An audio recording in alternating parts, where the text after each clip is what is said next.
When hope is gone, undo this lock and send me forth on a moonlit walk. Release restraint level 0.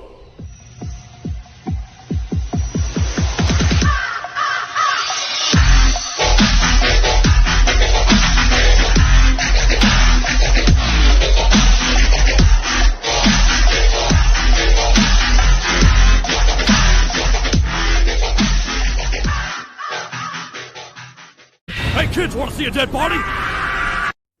Hi guys, this is the Void of the Ravenclaw. Welcome back to another fanfiction story.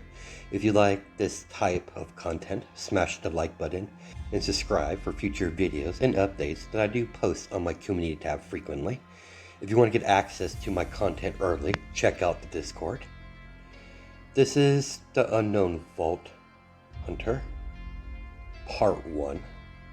Let's continue where I last saw. Well, before we continue, I know part 0 was like a full part length, but from specifically this area, it's going to be a little bit shorter in length compared to my normal episodes I release through my fan fiction. So I never really tried to purposely make my videos short, so I don't know how short this is going to be. Anyways, let's get on to this story. Let's continue where we last left off in our story. Inko was walking around the ship with her son while holding his hand, making a mental note on everything that needs to be repaired. As they entered the engine room in a large chamber with a hyperdrive engine from Hyperion that they bought from the black market. This hyperdrive engine is illegal in most systems, and it comes with a guaranteed life sentence in prison if you found to be in possession of one. The hyperdrive engine doesn't seem to be in good condition, judging by how it looks to Inko. We're definitely not going to be flying anytime soon. What do you think, little one? Inko let go of her son's hand and watched him examine the large hyperdrive engine. It doesn't look good, Mother. I'm still only a child of 8 years old. I'm guessing we need a full replacement. Of course, that all depends on how much internal damage that crash landing actually costs. Agreed. Let's go back. Inko immediately grabbed her son and jumped backwards as a black canine that inhabits a part of the canyon that they're currently in right now jumped from the pipes above down onto the ground of the metal surface of the engine room. The black canine, with razor-sharp teeth and claws, leaped forward, only to get blasted away by a energy explosion that Inko released out of the palm of her hand. Surprising Izuku, he had no idea that he inherited his powers from his mother, but he kept his focus while looking at the canine with pitch black fur, red glowing eyes, red teeth, and red razor-sharp claws. As the canine dug his razor-sharp claws into the metal floor, immediately creating marks as the hostile predator charged forward once again. Inko was about to use her green energy ability again, only for a smaller golden beam that came from her son's finger, like a gun, as the gold energy beam made contact with the canine's skull, completely blowing up his head. as the dead carcass of the canine predator flopped to the ground dead. Now it was Inko's turn to be surprised. She had no idea her son manifests the same kind of powers she has, but yet again,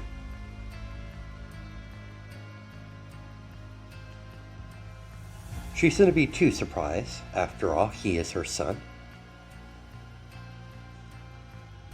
Whatever they did to her through those life-threatening experiments must have passed on genetically to her son, to her offspring. And the fact that he was able to pull that off means he's had his ability for quite some time now. If he's able to perform a long-range energy beam from his fingers, most likely that's where the energy came from, as she could see slight smoke coming from the tip of his finger, of his index finger. She's not mad at her son for keeping that a secret. She's actually quite proud. He took her lectures to heart. That's all she could ask for. She did not bring it up or push the issue. She just took her son by the hand and gave him a gentle smile and returned back to the bridge. Clearly, she has a new pep in her step. She has something that she could share with her son to bond over. She probably could have done that normally from the start, but she's never been good with emotions like that. It's just not that type of...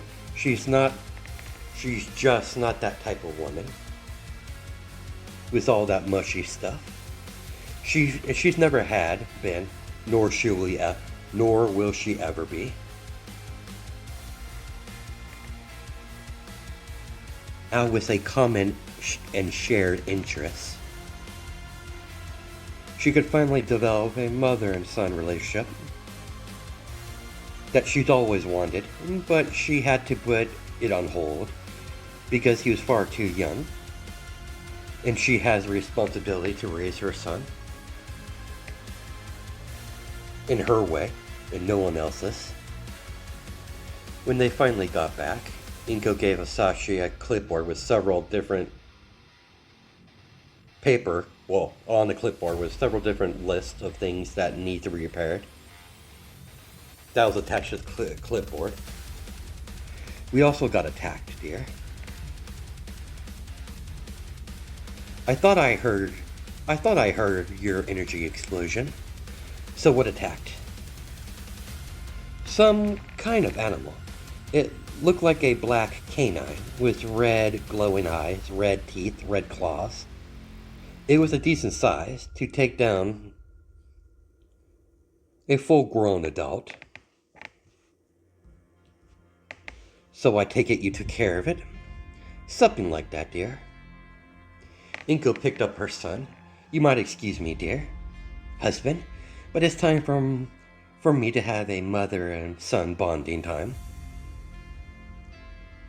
We'll be around. She walked off. She could have easily told her husband that she found out her son has the same kind of powers.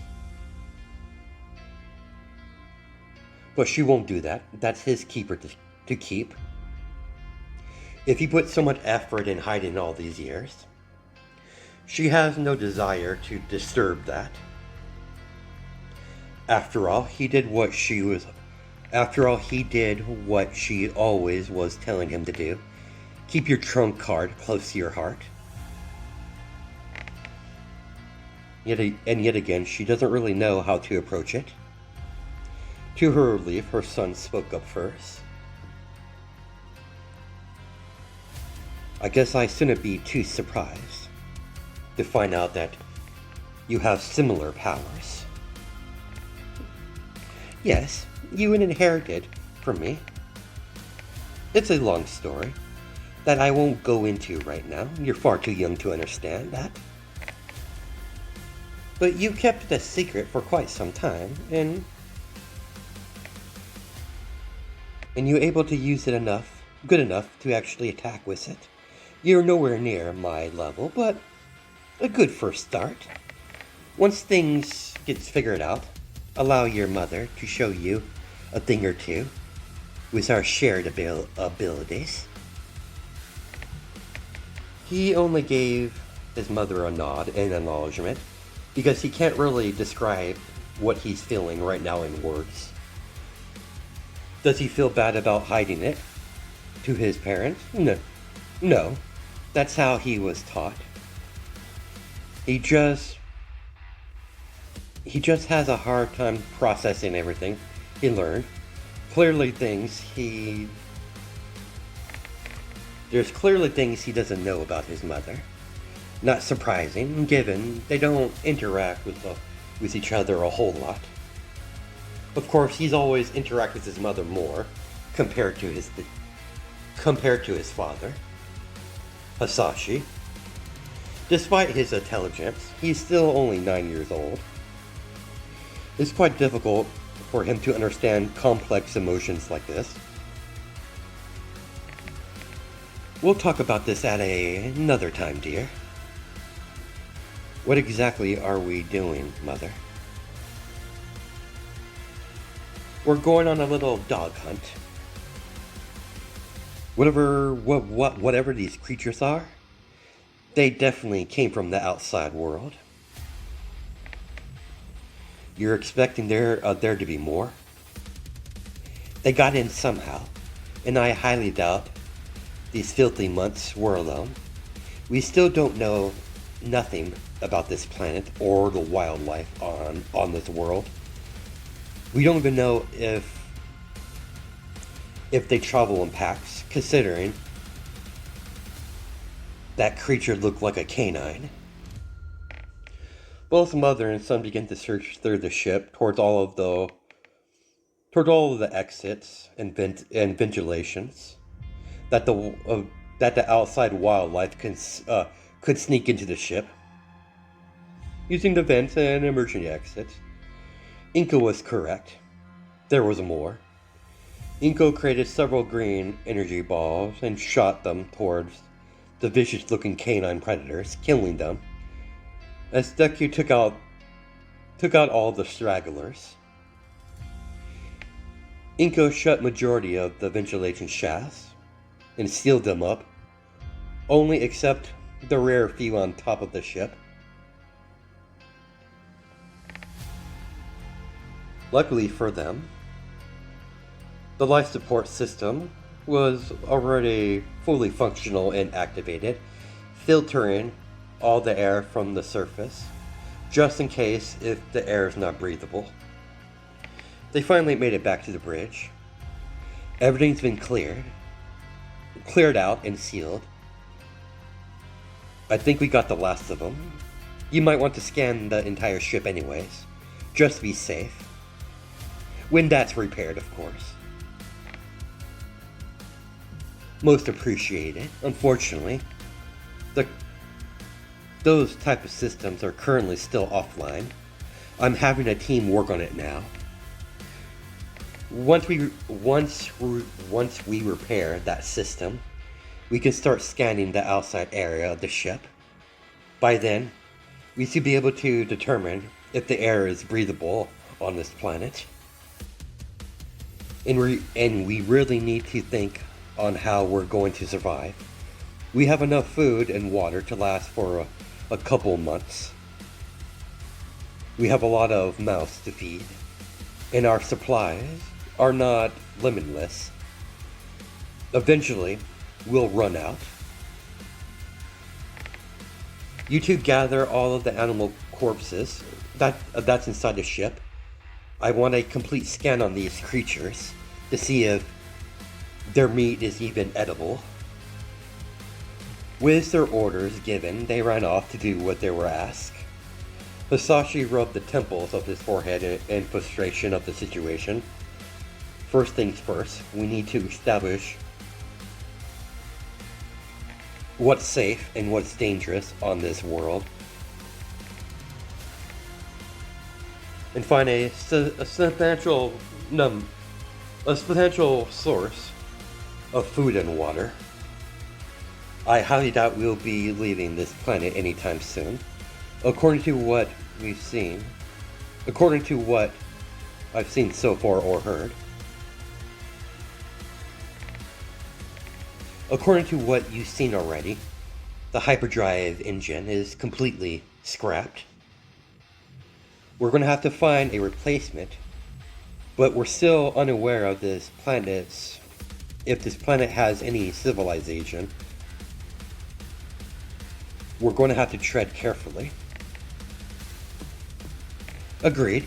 We don't know if any people that are on this planet, if there's any people on this planet, if they're hostile or not, or friendly. I'm more leaning towards the latter, husband. With my experience on worlds like this, assume everyone's hostile.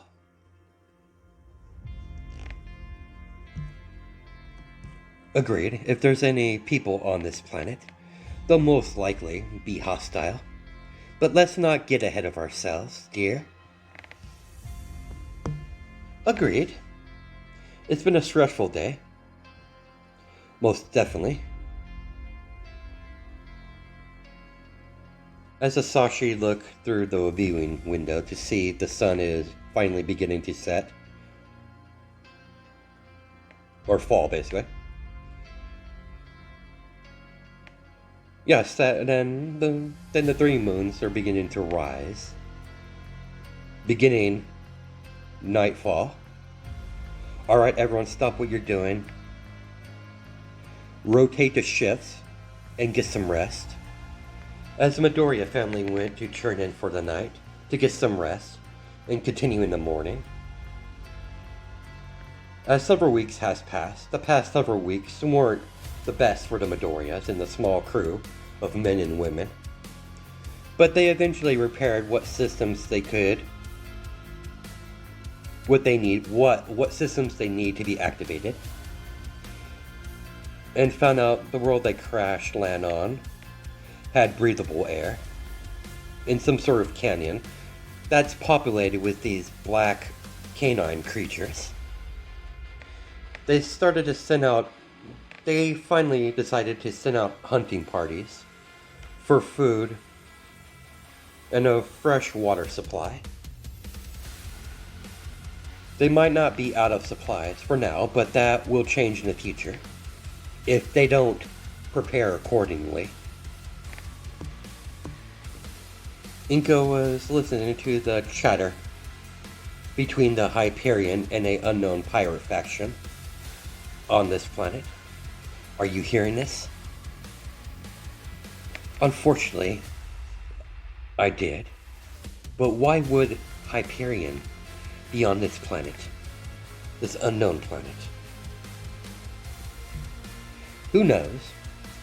Hyperion has their hands in a lot of things that are quite nasty. You're not wrong there, but the pirate group, I don't know anything about them. They're clearly big enough to challenge Hyperion. What Hyperion is on this world? It's Gaia, dear. Yeah, as you wish, dear. Gaia. Still is an odd name for a planet. That may be true, but we need a game plan. We can't do much until opportunity presents itself to us. We could either take one of their spacecrafts, either from Hyperion, or this unknown space pirate faction. But that would only draw attention to ourselves. Exactly. And that's something we don't need. Well, President, exactly, and that's something we don't need right now. The last thing we need is Handsome Jack to find out our location and finish what he started. I really dislike that man. Don't worry, he'll get what's coming to him one way or another. What's our ammunition number looking like? We're good for now, but we'll definitely need to restock eventually. Fortunately for us, there are several towns, cities, and settlements scattered all around Gaia. Judging by the readings that I've been getting from the ship's sensors, we'll continue to observe Hyperion and this pirate group. We'll stay out of their way. Last thing we need is to alert them of our presence. I'm quite surprised they don't know we're here yet. After all, we weren't being very subtle about it when we crash land on this planet. Who knows, maybe they were too busy fighting each other to notice our approach in the platinum's atmosphere. Either don't know of our presence here, or don't see us as a threat. We need to stay away from Hyperion for now. Inko and Hasashi begin to prepare to head to the closest settlement or town near their current location. It will take 4 days for them to get to the closest town. Inko decided she would go while her husband Hasashi stayed back at the ship, observing the repairs that need to be done to the ship. Inko took only a small group of people, 3 members of the crew that actually has combat experience, alongside with her son. She has no desire to allow her son out of her sight, and it's the perfect opportunity for her son to experience the danger of planet Gaia. Of course, she would never allow her son to be in immortal danger, but some degree of danger is necessary to get the grasp of the situation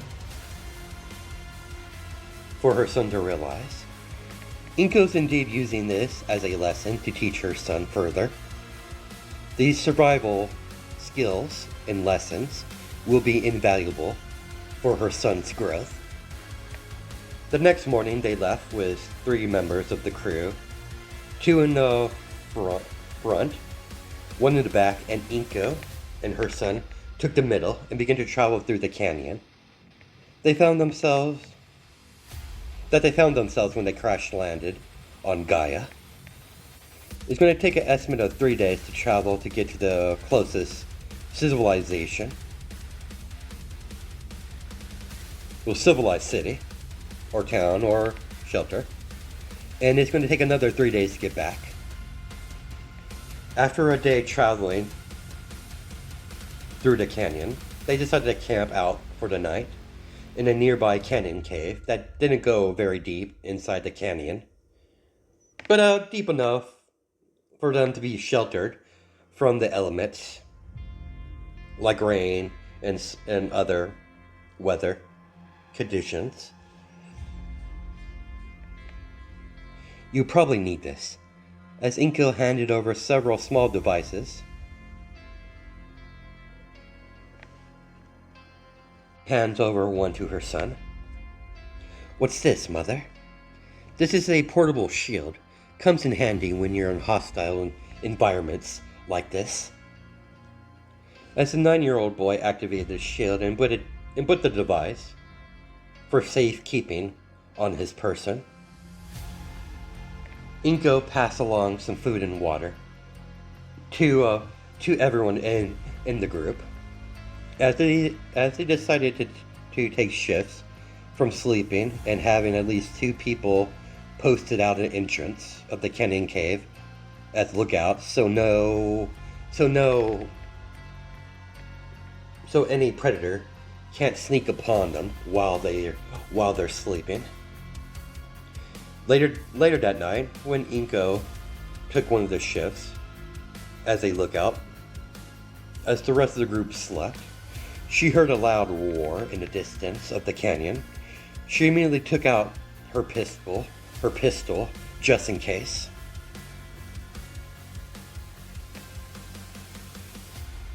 Judging by the sound of that noise, it's still pretty far away.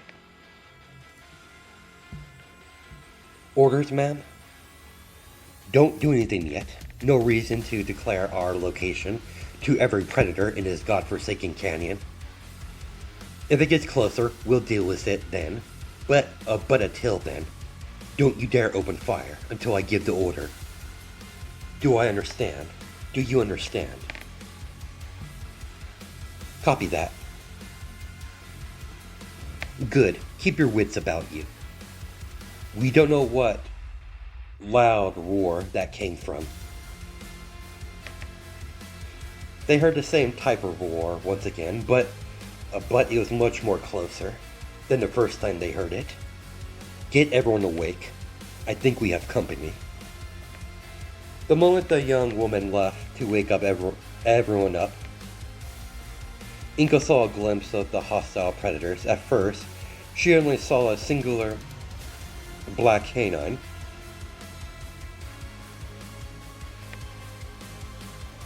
Some more showed up, as a much bigger version of the creature finally revealed itself, as the alpha finally showed up,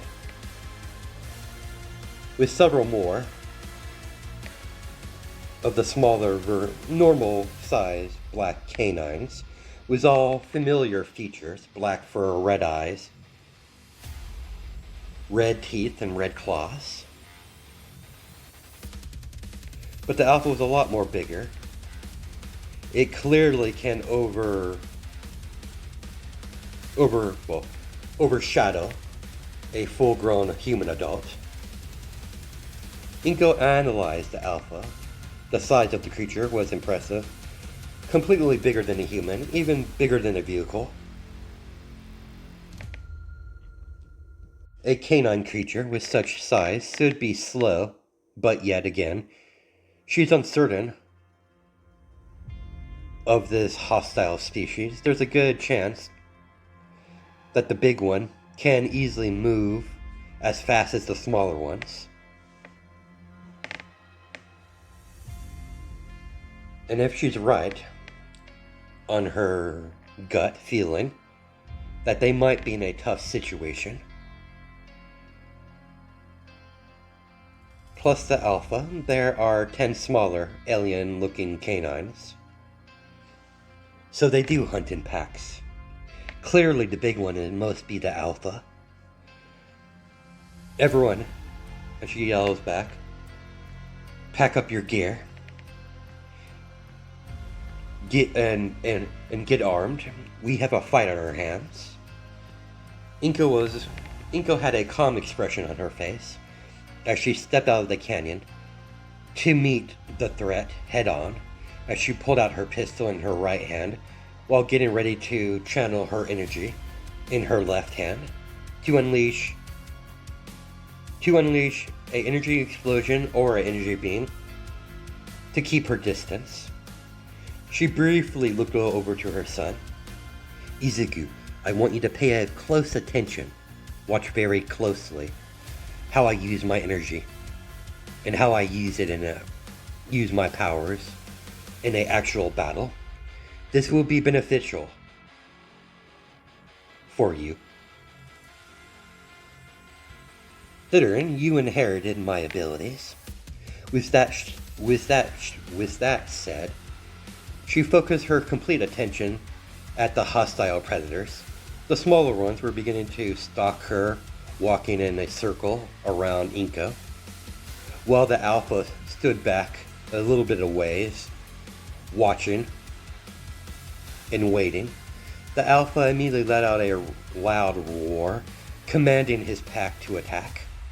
As the nightmare wolves immediately charged Inko and launched towards her in midair, Inko killed the closest one with her pistol, then released a ball of energy that she tossed in the air, in the middle of the air. The ball of green energy split into several as energy bullets began to rain down upon the nightmare wolves, killing all of them, all around Inko. As several more nightmare wolves make themselves known and begin to charge forward. That's where we're going to stop it. Hope you guys have a good night and day. Enjoy my time zones. And I'll catch you in the next video.